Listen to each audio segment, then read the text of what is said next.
आपका अपना बेटा और नेता नहीं बेटा, चमचागिरी करना, किसी के पीछे दुम हिलाना, और शुद्ध हिंदी भाषा में कहूँ तो बोलते ना कि तलवे चाटना, और ऐसे ऐसे स्लोगन के काम किया है, काम करेंगे, जन जन का सम्मान करेंगे।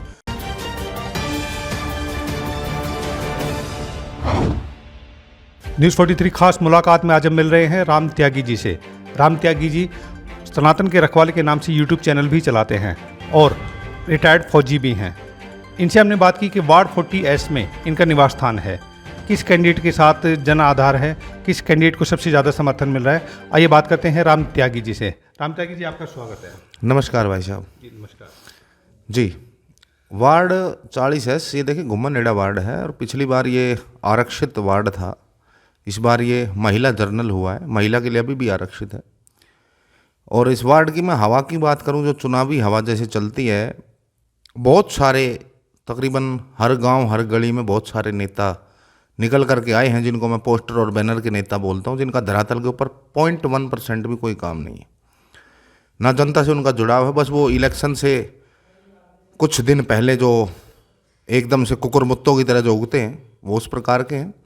समाज से, देश से, धर्म से उनको कोई लेना देना है नहीं, ये बात सच है, क्योंकि उनमें से बहुत सारे ऐसे हैं, यदि कोई पर्सनली भी ये कहे कि नहीं मैं बहुत अच्छा हूँ, तो उस बहुत अच्छे को मेरे सामने ले आकर के खड़ा करो, उस बहुत अच्छे की सच्चाई हम बता देंगे।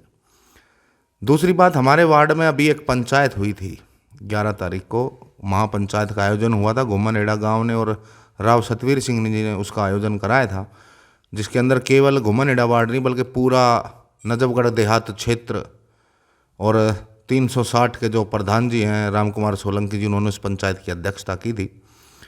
तो उस पंचायत में एक निष्कर्ष निकल के आया, वहाँ हजारों हजार की संख्या वहाँ पर लोग और महिलाएं भी थी। मैंने एक बात और अच्छी लगी मेरे को कि मेरे क्षेत्र में मैंने पहली बार महिलाओं को पंचायत के अंदर आते हुए, और ना केवल आते हुए बल्कि खड़े होकर मंच के ऊपर बोलते हुए भी देखा, जिसको कि सभी महिलाओं ने और पुरुषों ने, बुजुर्गों ने बड़े ध्यान से सुना और उनका मान सम्मान भी किया।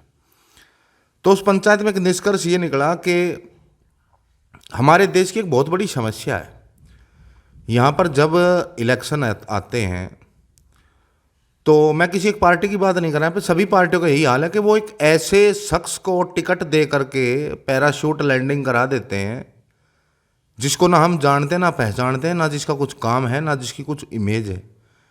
और जो बंदे, जो व्यक्ति पिछले काफ़ी वर्षों से क्षेत्र के विकास के लिए लगे हुए हैं, जिनको अपना भाईचारा प्यारा है, वो दुख में सुख में हर जगह काम आते हैं, और वो लोग पार्टियों के लिए भी काम करते हैं। मैं नहीं कह रहा कि पार्टियों से जुड़े हुए हैं, पार्टियों के लिए काम करते हैं, उन्होंने अपना पूरा जीवन लगा दिया पार्टियों के लिए।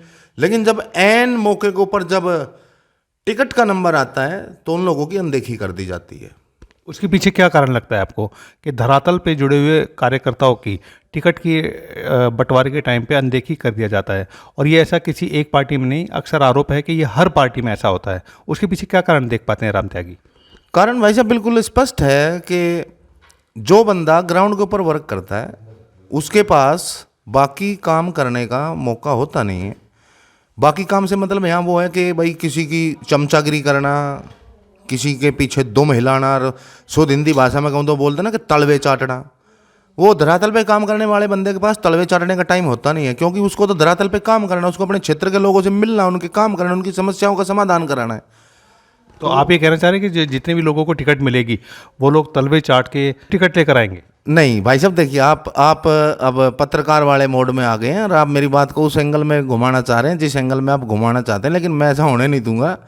मैंने सभी लोगों के लिए नहीं बोला है, मैंने बोला कि अधिकतर केसेस में ऐसा है। अब ऐसा तो नहीं कि जिसको आप सपोर्ट करते हैं वो उस कैटेगरी से आपने अपना पहले से बाहर कर दिया और शब्दों का खेल अब आप खेल रहे हैं, तो लेकिन ये जनता ये सब जानती है कि जिसको टिकट मिली वो ठीक, अगर जिसको टिकट नहीं मिली वो पार्टी में बंदरबाट की बात करता है, पार्टी में पैसे लेने देने की बात करता है, पार्टी पर आरोप प्रत्यारोप की राजनीति की जाती है।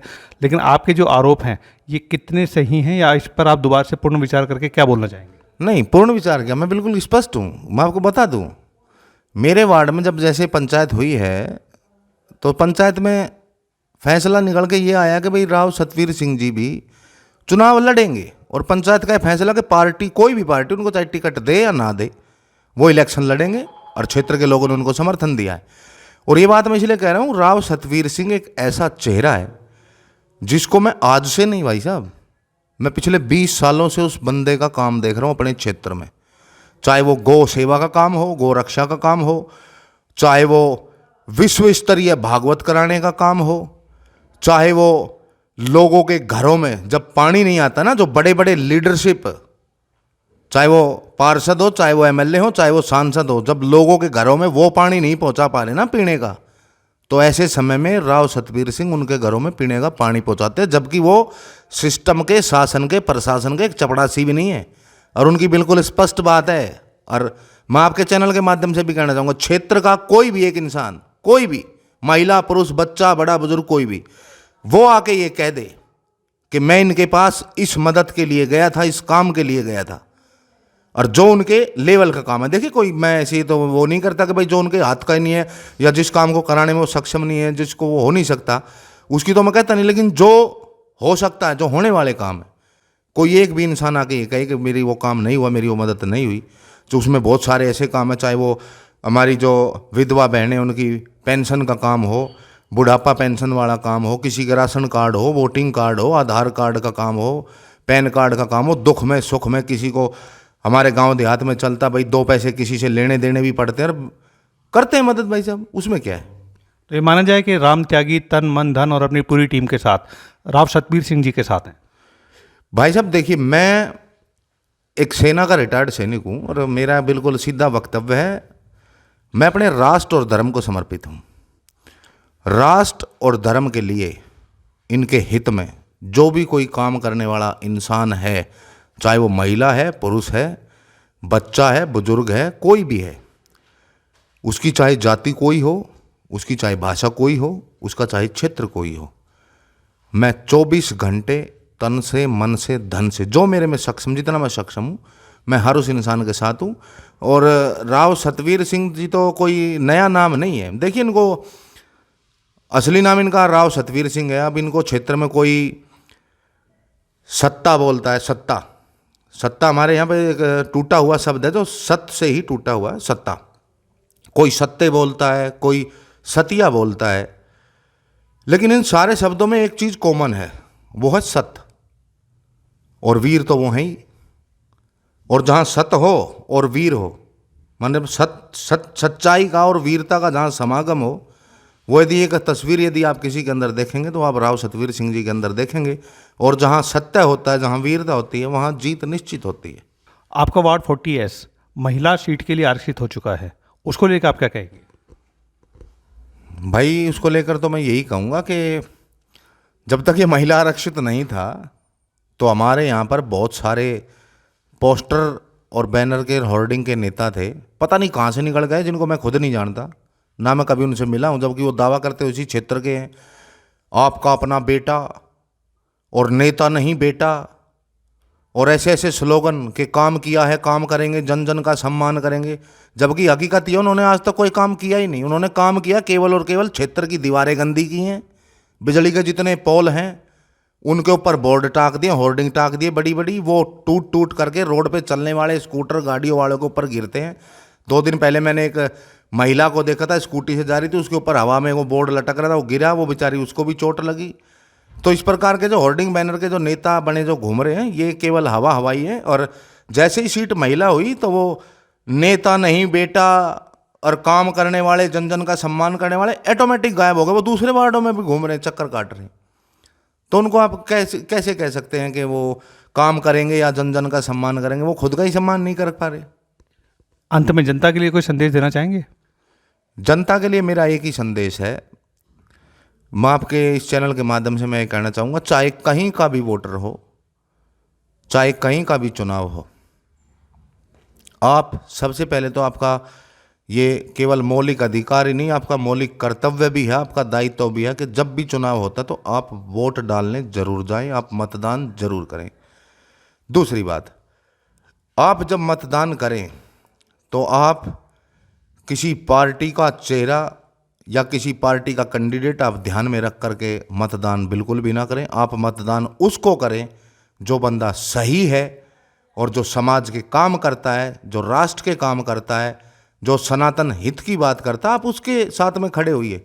जो बंदा कभी आपके दुख में सुख में काम ही नहीं आएगा, जो कभी काम करेगा ही नहीं, जो आज आपको दारू की बोतल या साड़ी का लालच दे के वोट लेने की कोशिश करेगा, आप उससे कैसे उम्मीद कर सकते हो कि आने वाले 5 साल वो ईमानदारी से काम करेगा?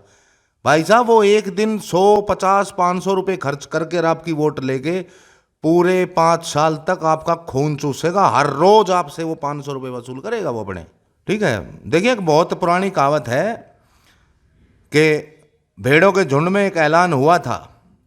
एक नेता ने वहाँ पर जाकर ऐलान किया कि भाई यदि मैं चुनाव जीत गया तो तुम सबको एक एक फ्री कंबल दूंगा। तो उसका ये ऐलान सुनने के बाद भेड़ों के झुंड में बड़ी प्रसन्नता और बड़ा हर्ष का माहौल हुआ। लेकिन एक भेड़ के एक छोटे से मेमने ने अपनी माँ से पूछा कि माँ, ये जो नेता जो ऐलान करके गया है फ्री कंबल का, उस कंबल के लिए ऊन कहाँ से आएगी? बस इस कहानी में सारा सार है। तो ये जो फ्री के जो भंडारे जो बांट रहे हैं ना, उनसे सबको सावधान और सतर्क रहने की आवश्यकता। देखिए, कीमत तो अखिलेश जी चुकानी पड़ती है हर किसी चीज़ की। कोई भी चीज़ इस सृष्टि के ऊपर फ्री नहीं मिलती है। हम प्रकृति से भी एक सांस अंदर तब खींच पाते हैं जब हम पहले एक सांस बाहर उसको छोड़ के दे देते हैं। तो कोई भी चीज़ फ्री नहीं मिलती है। और ये जो फ्री के लॉलीपॉप्स जो दिल्ली के अंदर जो बट रहे हैं, इसकी कीमत तो कहीं ना कहीं सभी को चुकानी पड़ रही है, प्रतिदिन चुकाते हैं। तो इसका मतलब फ्री शब्द पे जितना आप जोर दे रहे हैं, कहीं आपका इशारा केजरीवाल जी की नीतियों की तरफ तो नहीं? बिल्कुल भाई साहब, बिल्कुल केजरीवाल जी की नीतियों की तरफ है। और आप देखिए कि एक केवल वही नहीं, उनके बाद में भी पंजाब का इलेक्शन देख लीजिए, वहाँ भी फ्री का लालच दिया जा रहा है। उत्तराखंड का आप देख लीजिए। उत्तर प्रदेश में इनकी पार चलती नहीं, क्योंकि वहाँ अपने योगी बाबा जी बैठे हैं, वो समय रहते सबका इलाज अपने अपने तरीके से कर देते हैं, सीखे हुए तरीके से। लेकिन लोगों को ये समझना होगा, फ्री, देखिए चूहा है ना, चूहा जब हम चूहे को जब पकड़ते हैं, चाहे वो दुकान में हो चाहे मकान में हो, कोई भी चूहा ये नहीं जानता कि उस पिंजड़े के अंदर जो ब्रेड का या बिस्किट का जो टुकड़ा लगाया गया वो किस लिए लगाया गया है। इसलिए वो फ्री के लालच में उस पिंजड़े के अंदर जाता है, उस ब्रेड और बिस्किट के चक्कर में, फिर वो फंसता है और उसके अंदर मरता है फिर। और लोग जब तक समझेंगे नहीं, जब तक जागरूक होंगे नहीं, ये फ्री के बंदर बांट करने वाले इसी प्रकार सत्ता सुख भोगेंगे और जनता इनकी कीमत चुकाएगी। तो ये थे हमारे साथ हिंदू और हिंदुत्व की अलग जगह रखने वाले नजफगढ़ क्षेत्र के राम त्यागी जी की बातों से आप कितने सहमत हैं, कमेंट बॉक्स में लिखकर जरूर बताएं। न्यूज़ 43 चैनल को अब भी सब्सक्राइब करें